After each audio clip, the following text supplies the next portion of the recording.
사도신경. 나는 전능하신 아버지 하나님 천지 창조주를 믿습니다. 나는 그의 유일하신 아들 우리 주 예수 그리스도를 믿습니다. 그는 성령으로 잉태되어 동정녀 마리아에게서 나시고 본디오 빌라도에게 고난을 받아 십자가에 못 박혀 죽으시고 장사한 지 사흘 만에 죽은 자 가운데서 다시 살아나셨으며 하늘에 오르시어 전능하신 아버지 하나님 우편에 앉아 계시다가 거기로부터 살아있는 자와 죽은 자를 심판하러 오십니다. 나는 성령을 믿으며 거룩한 공교회와 성도의 교제와 죄를 용서받는 것과 몸의 부활과 영생을 믿습니다. 아멘.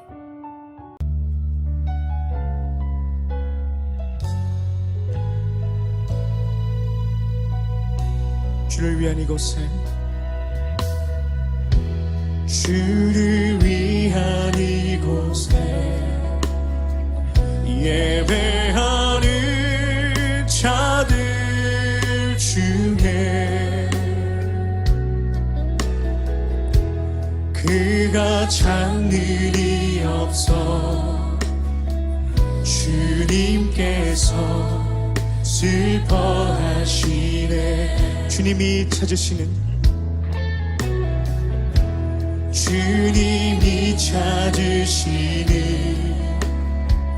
그 한 사람 그의 배자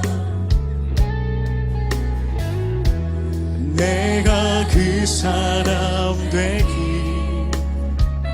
간절히 주께 예배하면 주 은혜로 이곳에 서있네. 주 은혜로 이곳에 서있네.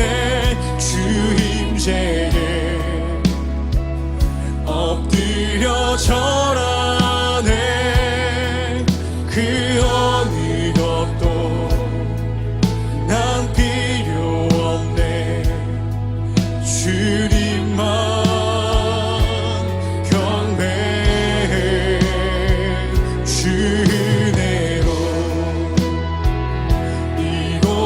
서 있네. 주 임재에 엎드려 절하네. 그 어느 것도 난 필요 없네. 주님만 경배해. 한 번 더 간절하게 고백했으면 좋겠습니다. 주를 위한 이곳에 주를 위한 이곳에 예배하는 자들 중에 그가 찾는 일 없어 주님께서 슬퍼하시네. 주님이 찾으시는 그 한 사람 주님이 찾으시는 그 한 사람 그의 배자 내가 그 사람 되길 간절히 주께 구하며 나아갑니다. 아멘. 주 은혜로 이곳에 서있네. 주 은혜로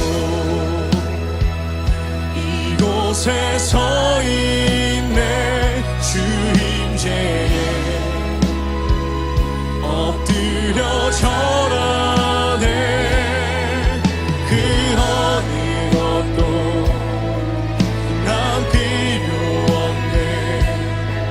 주님만 경배해. 주 은혜로 이곳에 서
유대인이라 불리는 내가 율법을 의지하며 하나님을 자랑하며 율법의 교훈을 받아 하나님의 뜻을 알고 지극히 선한 것을 분간하며 맹인의 길을 인도하는 자요 어둠에 있는 자의 빛이요 율법에 있는 지식과 진리의 모본을 가진 자로서 어리석은 자의 교사요 어린아이의 선생이라고 스스로 믿으니 그러면 다른 사람을 가르치는 내가 내 자신은 가르치지 아니하느냐?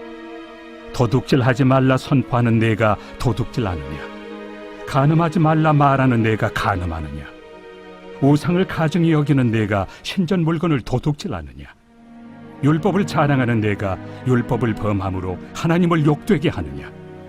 기록된 바와 같이 하나님의 이름이 너희 때문에 이방인 중에서 모독을 받는도다. 내가 율법을 행하면 할례가 유익하나 만일 율법을 범하면 내 할례는 무할례가 되느니라. 그런즉 무할례자가 율법의 규례를 지키면 그 무할례를 할례와 같이 여길 것이 아니냐. 또한 본래 무할례자가 율법을 온전히 지키면 율법 조문과 할례를 가지고 율법을 범하는 너를 정죄하지 아니하겠느냐. 무릇 표면적 유대인이 유대인이 아니요 표면적 육신의 할례가 할례가 아니니라. 오직 이면적 유대인이 유대인이며 할례는 마음에 할지니 영에 있고 율법 조문에 있지 아니한 것이라. 그 칭찬이 사람에게서가 아니요 다만 하나님에게서니라.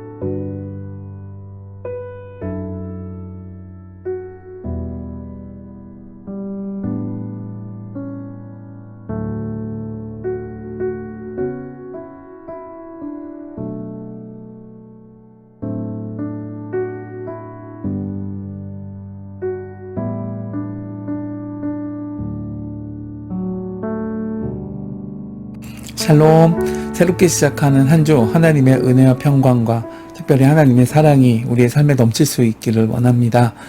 오늘 함께 읽은 말씀에 유대인의 율법 준수 문제가 나옵니다. 하나님께서는 율법에 의해서 사람의 행동을 어떻게 판단하실까요?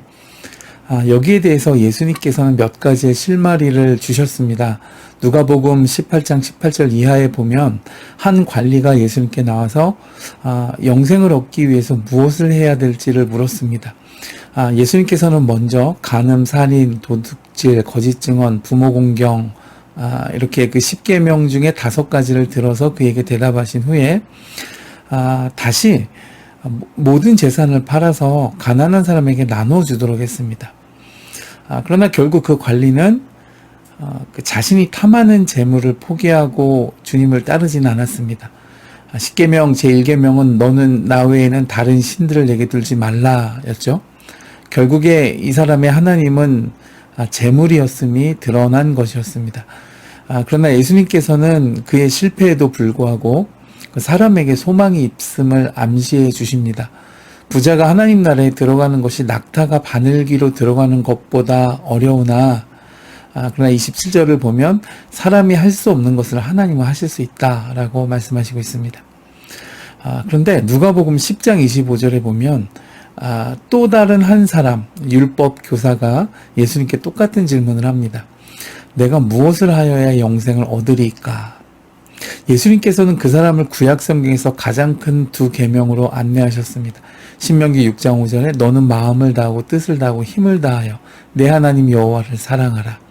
또 레위기 19장 18절에 내 이웃 사랑하기를 내 자신과 같이 사랑하라 였습니다.